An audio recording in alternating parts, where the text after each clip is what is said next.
Yo guys, what's up? It's Mark from CryptoQuest95. Bitcoin property tax. Should you be taxed for holding Bitcoin? Is that a good idea or is that ridiculous? Well, in this video, we're going to talk about why I think that Bitcoin property tax is not just a crazy idea, but it's the only idea that will save Bitcoin. Maybe I'm crazy. Let's talk about it in this video. You ready? Let's go with Hoji-san, the new co-host. Ready, buddy? Let's talk about this article and the canary in the coal mine about Bitcoin and its future without having fees and without having block rewards. What's up, guys?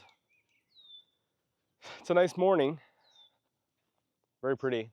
I brought my dog out. You get to meet Hoji. Hoji, good boy.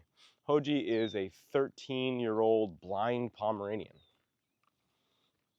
Many of Pomeranians down the line, which I have adopted when they're old and usually disabled. So I've had, I think, 4 that I've ran through. But Hoji still has some time. He probably has a few more years. This is an important video, I think. This is a really important video because we're going to be talking about a fairly serious topic. And I think this is a marker of something bigger than it seems. I really do. I think that this video, you'll look back on in 5 years from now and be like, wow. It's not about Bitcoin scaling, but it is about Bitcoin and what I see as one of the big roadblocks coming. And I think that right now, it is the beginning of the next chapter of Bitcoin. So let me explain some of the context, and then I'll talk about what my thoughts are on the context. So recently, there was an article published. This is Bitcoin Magazine. If you don't know Bitcoin Magazine, they're the largest online media presence for Bitcoin. They're involved very heavily with Bitcoin events such as the Bitcoin conference. These guys are the establishment, right? They do not do a great job being fair and equal. They've published articles that I found pretty laughable, especially their articles on El Salvador, being that I was in El Salvador when they were publishing articles about it that didn't line up with reality. And just overall, I don't think that they're a very honest publication. Now, with that said, I think most online publications are not the most honest. So, fair enough. Hoji, come on, bud. But this article was highly surprising, because it goes against everything in the Bitcoin echo chamber. And yes, Bitcoin is absolutely an echo chamber. This is a video that we'll go into in the future about the open source technology of Bitcoin and how there are many different types of open source Bitcoin. Bitcoin XT, there was Bitcoin Core, there's all kinds of Bitcoin, just like there's different types of Linux. But the small fringe version of Bitcoin, which barely had any support, happened to be the small group that controlled the access to bitcoin.org and the Bitcoin Reddit. In other words, the media. So even though they did not represent the majority of Bitcoiners, early Bitcoiners, Bitcoin was an open source network, and there were many different versions of it. And the only reason that there's only one version of it today that we talk about as an open source software as being Bitcoin is because a small group of people who controlled the media of Bitcoin set the rules, okay? Set the echo chamber where any voice got silenced. And over time, these ideas, which are totally antithetical to Bitcoin and goes against the idea of decentralization, they still won because they were able to control the media. So when a big publication in Bitcoin, which has captured the narrative, which controls the narrative, makes a post like this, I think it's a symbol of something bigger. Now let me read you the article, and then I'll read you the response from the Bitcoin Magazine and the response from the readers of Bitcoin Magazine, and then I'll talk about what this could mean. The subtitle is "A Call for a Fee for Holding Bitcoin. To balance the fact that mining security budget is currently paid only by people transacting, not people simply holding. Imagine a scenario where you're heading off for a 100-year vacation and you want your wealth to survive when you return. You decide to bury a safe that holds some gold bars, a bunch of $100 bills, and your Bitcoin in cold storage. What do you expect the outcome to be when you return from your 100-year absence? The gold bars will still be there in good shape. The $100 bills will have physically decayed, and purchase power will likely dramatically weaken to the point where the bills are worthless. What about Bitcoin? What is the Bitcoin worth? The answer depends on how the network operated during your long absence. If other people were actively transacting, then miners were securing the network and your Bitcoin will be safe and valuable.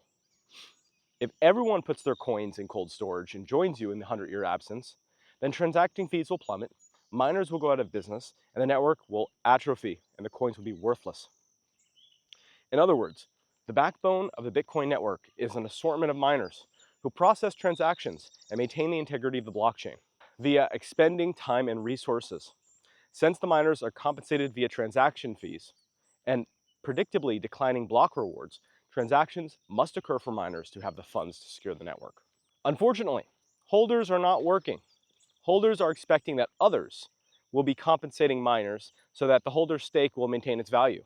In today's design, and perhaps inadvertently, holders are not living up to their Bitcoin ethos. So then he goes on to describe a solution that he sees, which is to have a fee, where if you do not move your Bitcoin, after a period of time, you get charged a very, very, very small fee to the network, which helps secure it. Most importantly, the Bitcoin ethos is about proof of work. You don't get benefits solely from ownership.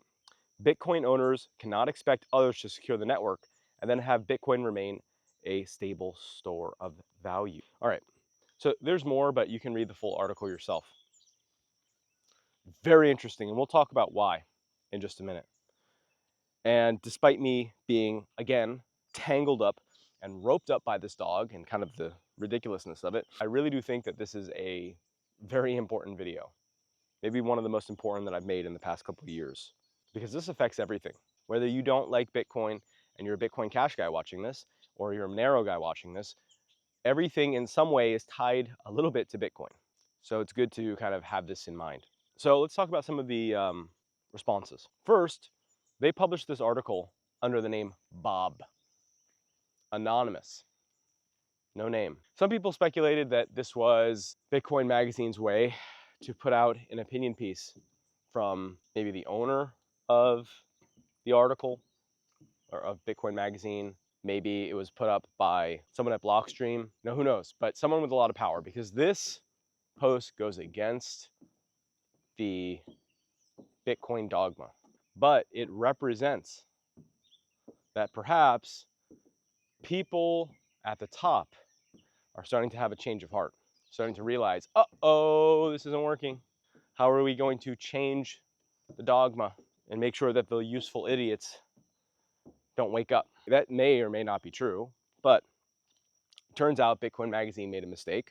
When they put up the piece, they forgot to change the preview picture in the URL, and they still had the name of the writer of the article, which was David Scalzo. And after that happened, I guess David Scalzo just said, yeah, that's me, and made a post that says, holders need to show proof of work too. It's unfair for holders to expect others to pay to keep their network distributed and secure. So, and who is this guy? He seems to own a business called Kiren Naga Partners, venture capitalist. And he's followed by a number of Bitcoin people, Orange Pill app, but also a few others. And excuse my ignorance, he may be someone who's fairly well known and large and has done things in the history of Bitcoin that I don't know about. But all that's sort of irrelevant anyway. All that's relevant is the argument. So this is very interesting. And again, we'll get into the commentary soon, but let's give a little bit more context. What are people in Bitcoin saying to this? What are the regular everyday holders, the people who put their money into Bitcoin and hope that it infinitely climbs in value despite having no transaction in order to secure the blockchain? Bitcoin all caps says no. Magoo PhD says you're an effing R word. Jesse says don't tinker with a system that works. Does it? It works? Oh, that's news. Today Bitcoin is at 54,000. Good store of value, huh? It's really working. High fees. Privatized gains, socializing losses. Where have I seen this before?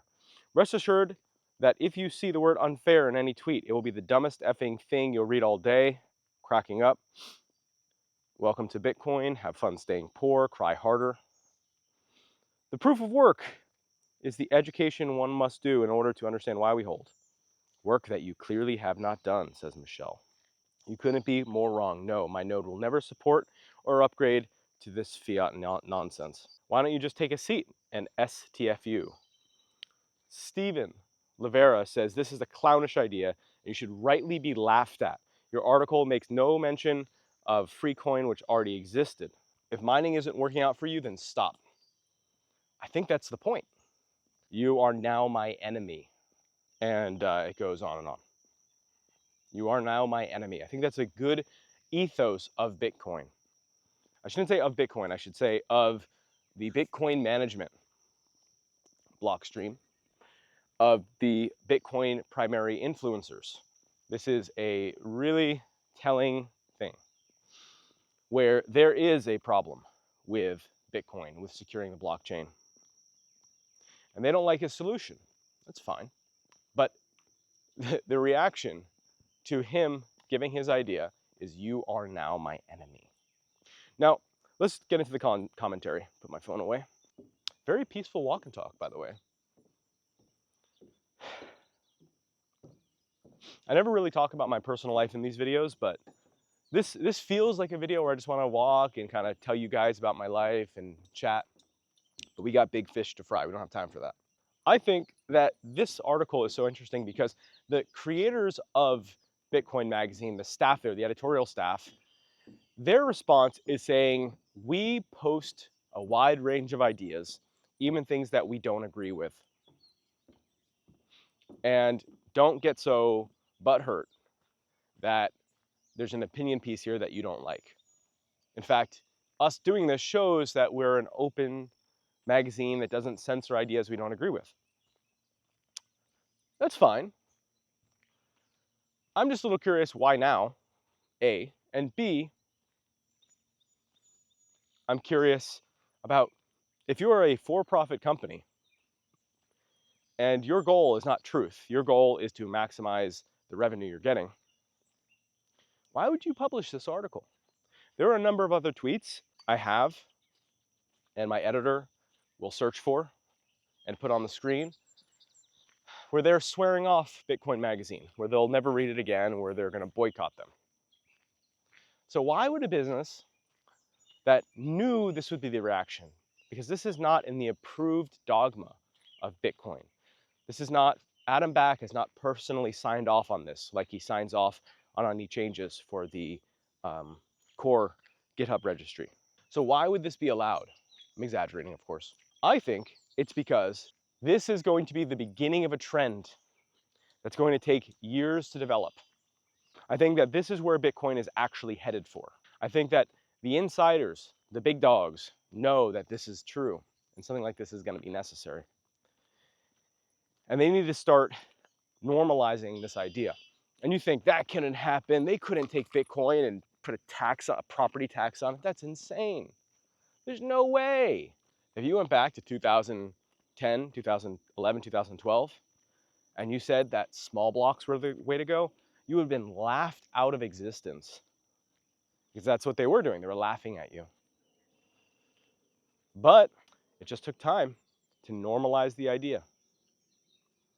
And I think that this is the first step in normalizing the idea with people who, like this guy, Bob, David, whatever, may have wrote the article, but writing doesn't mean anything. It can be written by a Filipino guy using ChatGPT. What matters is where it's posted, how it's promoted, the exposure that it gets, and how conversations what Bitcoin should be, which seemed preposterous at the time, like the idea of a 1 megabyte. You know, even Adam Back was highly against the 1 megabyte limit. Think about that. Blockchain was even against it. It was so outrageous that Bitcoin would be 1 megabyte that even the small blockers thought it was ridiculous. So that's what I'm saying is, don't look at this as a small little article that's getting posted and thrown away. They knew the reaction they would get from this article. They knew it would fill up the diapers of the holders. Okay, they knew there would be a reaction. Mano Crypto said, this is interesting. Bob in reality is a puppet of Bitcoin Magazine themselves, trying to introduce a seed in the mind of Bitcoin maxis, letting them think so they can later introduce it with not so much hustle. Right there's a piece of mind art. And it turns out there's a specific word for that. Vinny posted, it's called kite flying, the tactic whereby a politician, usually through the media and often through the way of an intentional leak, raises an idea to gauge the public interest in it. It turns out these ideas aren't super new. But another take that I like is from, and I'm just reading it right now live, Joel, okay, Desert Links, who says, is Bitcoin going to introduce a fee for holding? A new Bitcoin Magazine article suggests just that. Yes, it's controversial now, but the fact that it's even being talked about shows a major shift. And he's saying, we're basically recreating the banking system. This is very bad, blah, blah, blah.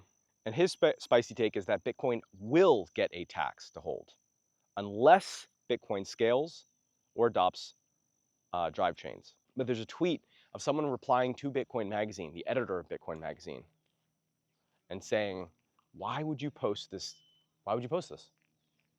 Like, this is terrible. This has nothing to do with Bitcoin. This is socialism.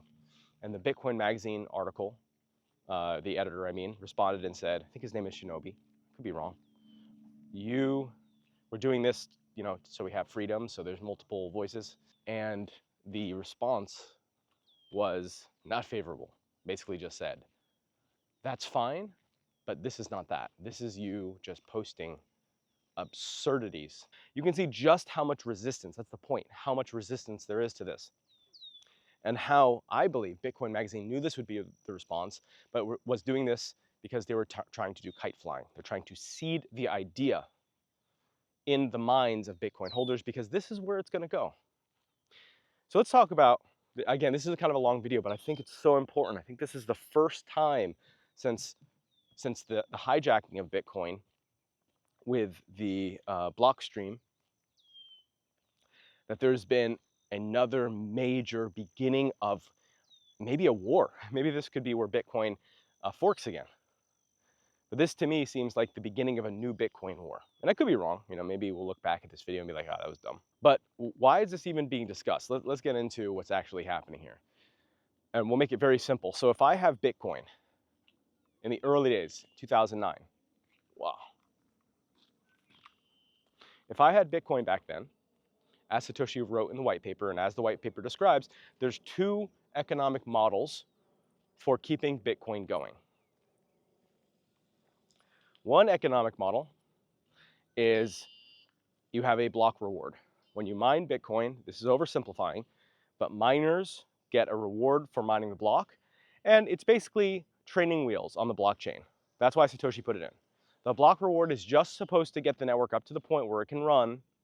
It needs that push to get it running. That's the point of it. And then it goes away. So every 4 years it drops. And every four years there's a cycle where Bitcoin goes up in value after the block reward gets smaller, which I think is kind of interesting. We'll talk about my thoughts on that in another video. But this block reward was just temporary, and it is just temporary, and it keeps going down. The other part of the puzzle is where the actual reward to miners comes from. Because remember, the mining reward, every 4 years it drops in half, that's not the network. That's just training wheels to get the network started. What keeps the network going after that are the fees. That's what it does. You need lots of transactions. Or on the other hand, you need less transactions but a higher fee. Either way, right? Well, all that's well and good. All that's well and good. But what we're finding, and what this article is kind of pointing out, is that most people are not paying the high fees. People are not paying low fees. People aren't using it. So imagine we have a bicycle, and Satoshi has attached a rope like this to that bicycle. And Satoshi is walking and pulling the bike, and you're on the back pedaling, okay? The action of pedaling are the fees. Now, you can have that bicycle You know how it has gears? You can have it on the lowest gear, so it's really easy to turn the pedals, and it's super, super easy to ride the bike. Or you could put it on like the top gear, gear 6, super hard gears. So it's really hard to pedal, okay?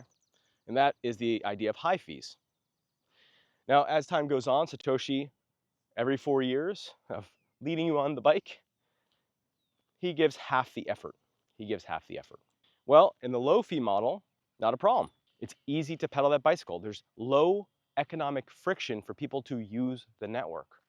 So pedaling is quite easy. But in the BTC model where it's high fees, yes, one stroke of the pedal puts out, let's say, more power because it has a higher fee, but it takes more economic friction to find someone who's willing to put the work into that one stroke. As the bicycle continues down the path and the fee or the block reward, the tugging of the rope gets weaker and weaker, you have two bicycles that are going to keep moving along. Well, that high fee, high gear bicycle is going to start slowing down. And if there's not someone pedaling, that bike is going to fall over. That's not good. The economic structure of Bitcoin, BTC, is one where the best way to use the bicycle is to get off it.